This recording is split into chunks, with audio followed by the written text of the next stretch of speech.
맨 마지막 장면에 그 사랑하는 여인이 가족들의 반대나 여러 가지 때문에 다른 남자와 결혼식을 하고 있는 그 교회에 이 남자가 찾아가서 그 사랑하는 여인을 데리고 도망가고, 그리고 버스의 뒷자리에 앉아가지고요 그 여인을 쳐다보면서 이렇게 미소 짓는 더스틴 호프만의 그 연기가요 전 굉장히 감동적이었어요. 그래갖고요 저도 그렇게 한번 해볼까 막 그렇게 해서 해봤는데 사랑하는 여인이 없어가지고 그렇게는 못 해봤고요. 그냥 혼자 웃는 연습만 한번 해봤어요. 상상을 하면서 그 연기가 그렇게 좋았어요. 근데 그 영화 중에 아주 중요한 그 대목이 있는데 의미 없는 삶에서 그 일레인이라고 하는 여인을 만나가지고요 이런 얘기를 해요. 당신을 만난 건 내게 처음으로 일어난 정말로 좋은 일이야.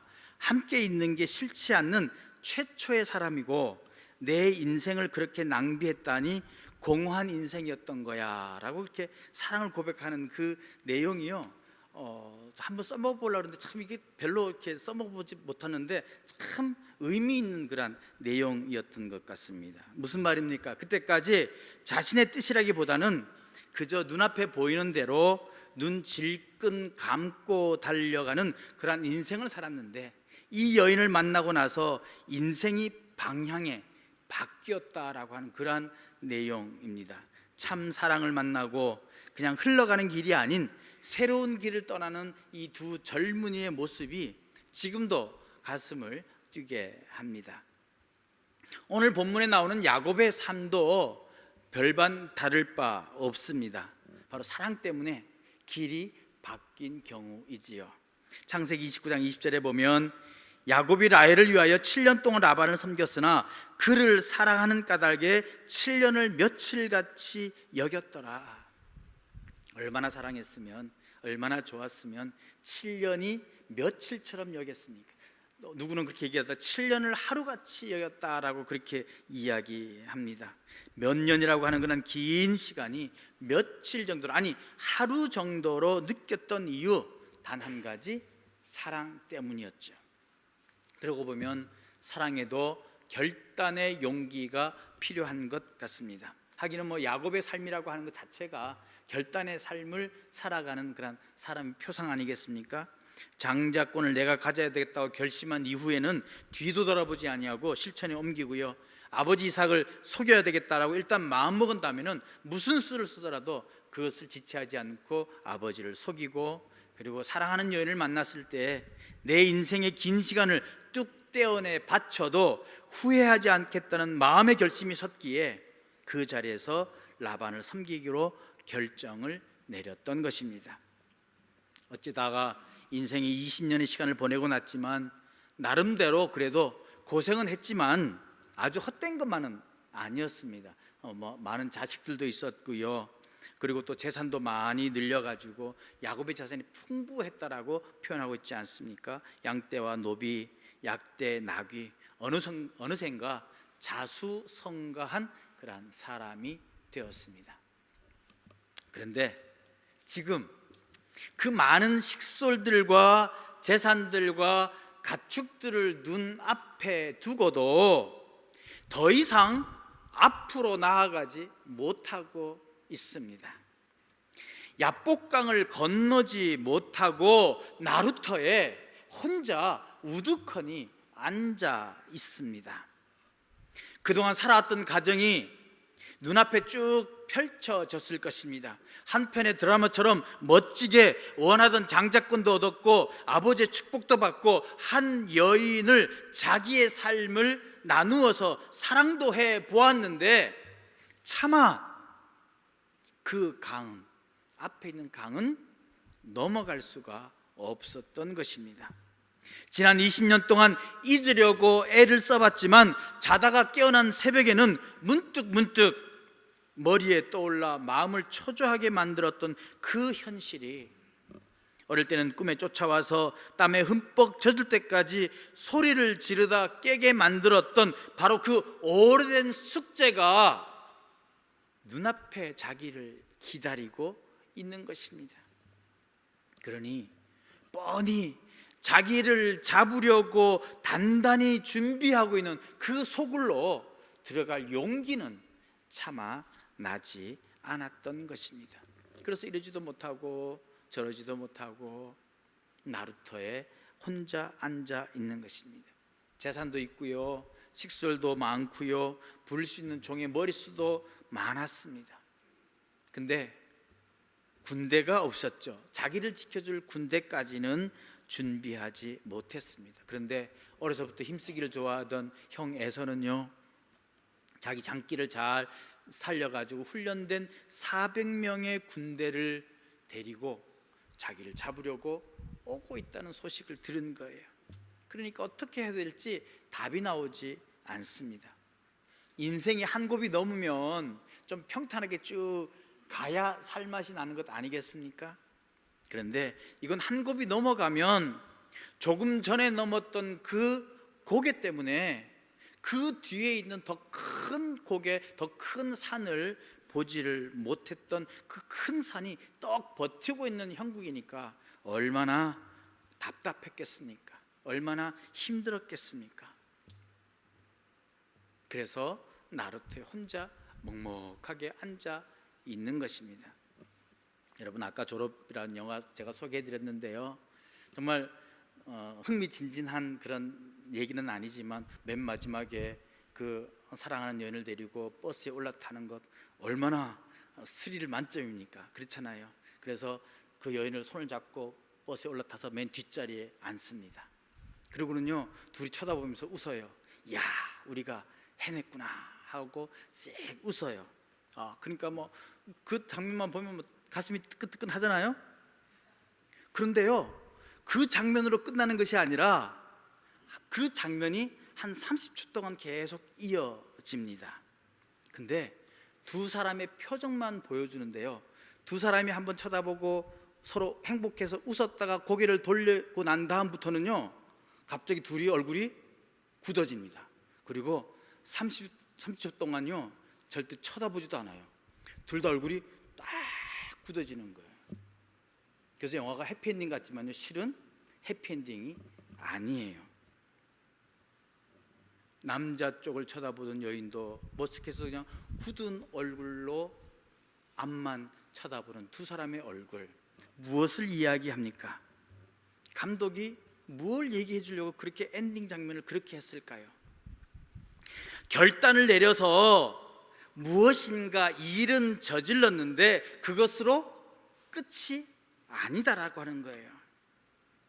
멋있게 결혼식장에 달려가서 신부를 데리고 나오는 것으로 행복해질 줄 알았는데 그것으로 모든 문제가 해결되는 것은 아니다라고 하는 거예요. 이제 앞으로 어떻게 할 것인가 라고 하는 걱정이 아마 두 젊은 남녀의 얼굴에 생각에 있었기 때문에 그것을 감독이 말해주고자 한 것은 아닌가라고 합니다. 인생이 그렇게 그야말로 영화처럼 간단하지 않다는 이야기겠죠. 이 영화의 마지막처럼 지금 야곱은 얼굴이 굳어서 나루터에 앉아 있습니다. 그래서 오늘 본문 7절은요, 그 야곱의 심정을 이렇게 얘기합니다. 심히 두렵고 답답하다라고. 심히 두렵고 답답하다. 나름대로 방법 많이 써봤잖아요. 큰 선물을 가지고 왔다고 말해서 환심을 사려고도 해보고요. 그래서 그 선발대, 그런데 선발대가 돌아와서 하는 얘기가 지금 에서 형님이 400명의 군대를 데리고 옵니다. 더 절망적입니다. 그래서요, 두 번째로 사람과 짐승을 둘로 나눕니다.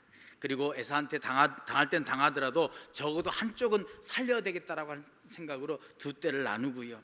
또 에서의 마음을 누그러뜨려 보려고요, 예물을 철저하게 보냅니다. 전체 예물로 보낸 가축의 수만요 550마리예요. 그것도 그냥 한꺼번에 보내는 게 아니고요, 염소 220마리를 먼저 보내고요, 또 간격을 두고 있다가 양 220마리 보내고요, 또 조금 뒤에 새끼 딸린 낙타 30마리 하고 소를 50마리 보냅니다. 그것도 모자라서요, 마지막으로 나귀 30마리를 보냅니다. 웬만한 사람이라면 이렇게 큰 선물을 받으면 아무리 화가 났더라도 정말 화해하고 용서해 주기를 바라구나 하는 마음이 들지 않겠습니까? 근데 이런 모든 방법을 다 해봤는데도 근본적으로 앞으로 어떻게 돼야 할지, 어떻게 될지 도무지 알 수가 없는 거예요. 어떻게 해야 야곱이 이 위기를 벗어날 줄 모르는 거예요. 그래서 나루터에 앉아 있는 것입니다. 근데 답은 전혀 뜻밖에도 예상하지 못한 방법에서 옵니다. 어떤 사람하고 씨름하는 과정에서 해결의 답이 일어나는 것입니다.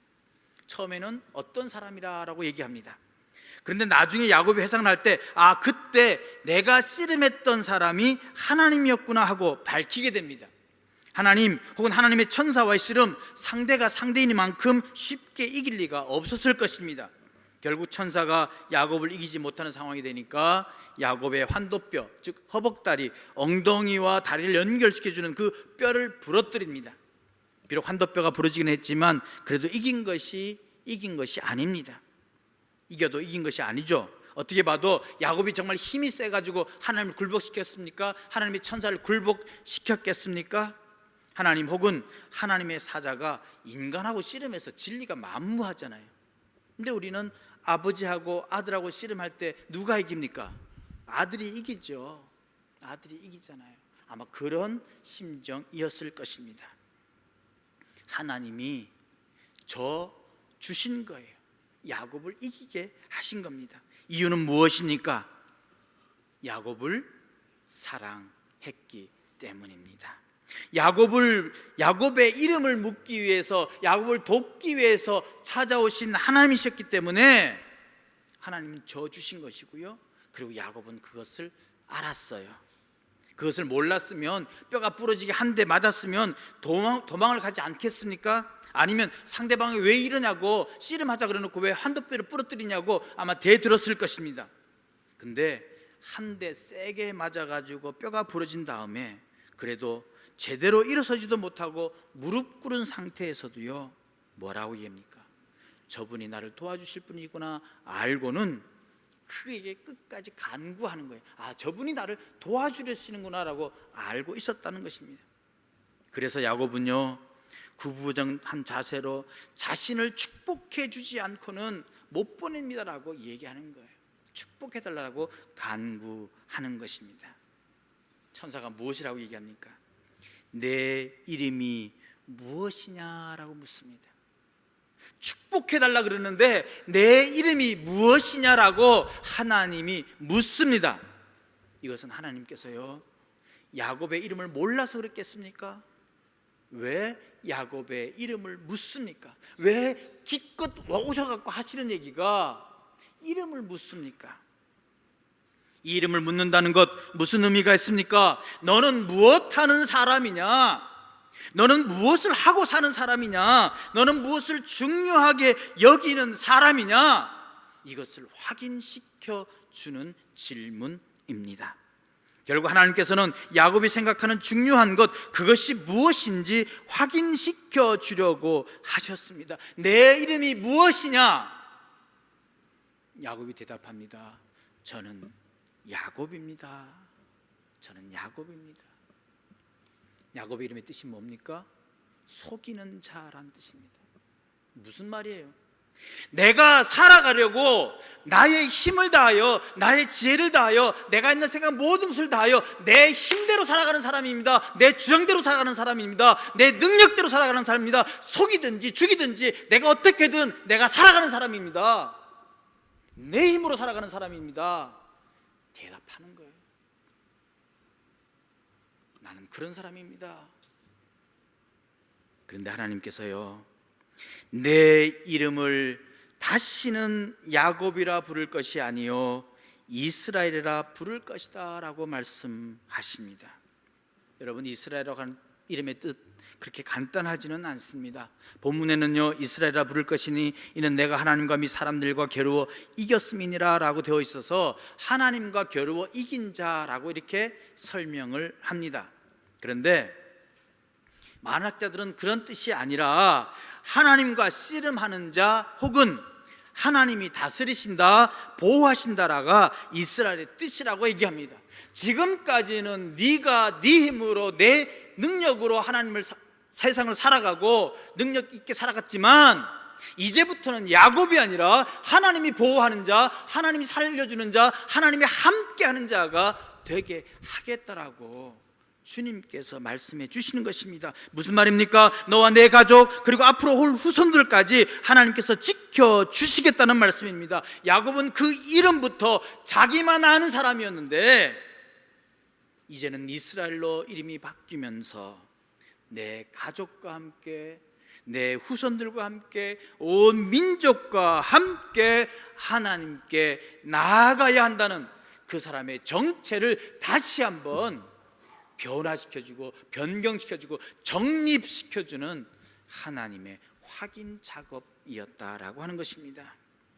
어떻게 보면 하나님께서 이름을 바꿔주신 것 바로 야곱의 기도를 들어주신 거나 진배 없습니다.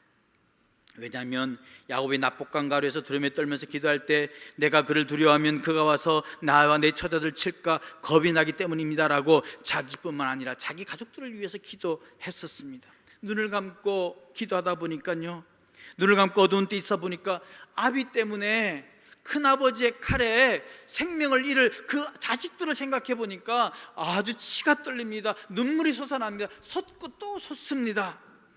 가슴이 저며옵니다. 그때만큼 간절하게 가족의 소중함으로 그리고 하나님께서 약속하신 그 자손의 복을 이루어 주시기를 기도한 적이 또 있었겠습니까? 그래, 하나님이 원하시는 것은 가족을 이루면서 함께 하나님 앞에 나아가는 것이구나. 내가 혼자 나름대로 머리를 쓰면서 이리저리 뛰어다니는 것, 그것이 인생이 아니구나. 하나님이 내게 원하시는 것은 바로 이 믿음의 가정을 이루는 것이구나. 왜 그런 깨달음을 얻지 않았겠습니까?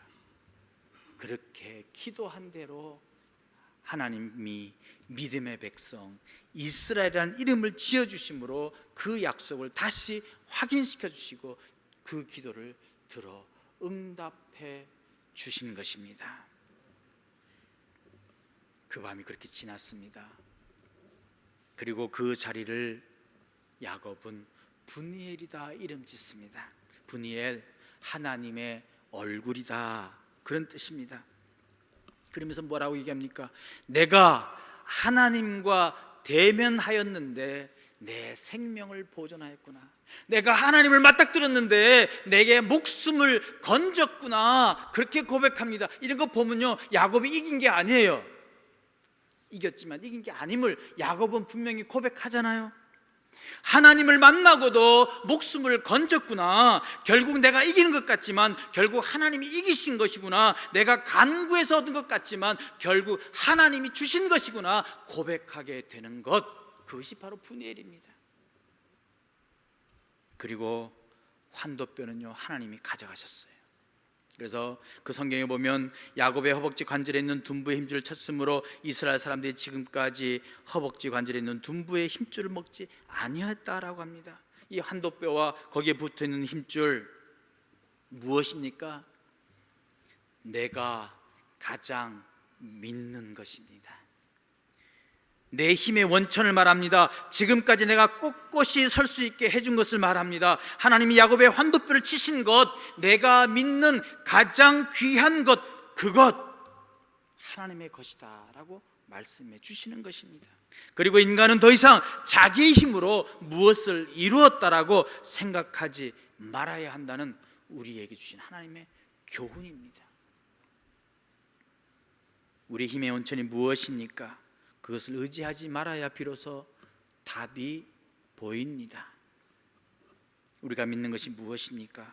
그것을 믿지 않고 내려놓아야 살 길이 보이는 거예요.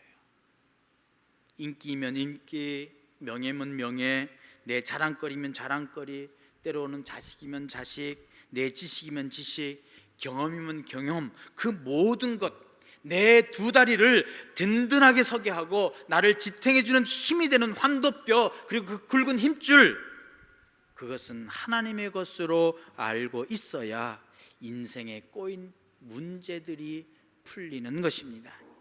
하나님이 언제든지 취할 수 있는 하나님의 것으로 인정해야 비로소 분이엘에 찬란하게 뜨는 그 첫 해를 바라볼 수 있는 것입니다.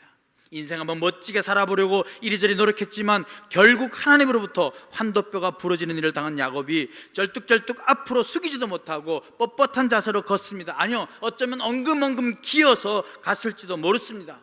뼈가 부러졌으니 평생 절뚝거려야 되겠죠. 우리가 인생 한번 폼나게 살기를 그렇게 원하지만 하나님은 우리를 절뚝거리게 만드실 때가 있습니다. 하나님이 하나님의 손으로 우리를 아프시게 할 때가 있어요. 우리의 가장 강한 부분도요, 부러뜨릴 때가 있습니다. 그래서 마음대로 날뛰기 못하시는 거예요. 그러나 그게요, 야곱에게 복이었잖아요. 그렇다면 우리에게도 복이 될 줄로 믿습니다. 그런 마음으로 눈을 떴을 때, 일어났을 때 분열에 뜨는 그 찬란한 해가 바로 우리의 미래가 되는 것입니다. 비록 간밤에 잠 한숨 자지 못했지만, 또 뼈가 부러지는 아픔이 있었지만 미래를 향해 하나님이 주신 약속이 있었기에 빛나는 해를 볼 수가 있었던 것입니다. 우리가 산다는 것이 야곱처럼 야복강 나루토에서도 건너가지도 못하고 돌아가지도 못하고 이러지도 못하고 저러지도 못하는 지경에 이를 수 있습니다. 그러나 비록 그럴 때일지라도 우리를 붙잡고 씨름하시는 하나님을 내가 놓지 않으면 하나님이 동이 틀 때까지 우리와 함께 하십니다. 우리가 살면서 결혼식장을 박차는 열정을 쏟아붓고 나서도 버스 뒷자리에서 서로 보고 한 번 웃은 다음에는 다가올 미래 때문에 곧 얼굴에 웃음이 사라질지라도 우리를 붙잡고 씨름하시는 하나님을 우리가 먼저 포기하지 않으면 하나님은 결코 우리를 포기하지 않으십니다. 우리에게 찾아오셔서 내 이름이 무엇이냐? 이제는 야곱이 아니라 이스라엘이라 이렇게 말씀하십니다. 너의 힘의 근원이 무엇이냐? 그걸 내려놓아라. 그게 인기냐? 그게 직장이냐? 그게 쌓은 경력이냐? 아니면 자식이냐? 어느 것이 되었든지 우리가 믿고 자랑하는 것 내려놓아라. 아니면 내가 친다. 주님께서 말씀하십니다. 그래도 그 나를 믿고 나와 함께 할 때에 우리를 버리지 아니하시고 우리와 함께 하시는 하나님을 믿습니다. 비록 다리를 절며 반발자국씩만 앞으로 나아갈지라도 그 밤에 찾아오신 분 하나님이십니다. 빛나는 해를 사랑하는 가족과 맞게 해주실 분도 바로 하나님이시라는 사실, 그게 바로 우리의 믿음이고 우리의 소망입니다. 기도하겠습니다. 하나님 감사합니다. 세상이 힘들고 또 우리의 삶이 어렵다 할지라도 하나님께서 나와 함께 하시고 하나님이 도와주심을 믿습니다. 내가 믿었던 것, 내가 의지했던 것, 내가 가장 소중하게 했던 것 내려놓습니다. 오직 하나님만이 우리의 전부이시고 하나님이 우리의 모든 것이 되신다는 사실을 고백하며 이 시간 하나님을 붙듭니다. 하나님과 함께 할 때에 분열의 찬란한 해를 바라볼 수 있음을 믿고 이 시간 반발자국이라도 발을 내딛사오니 주여 저희와 함께하여 주시옵소서. 예수 그리스도의 이름으로 기도합니다. 아멘.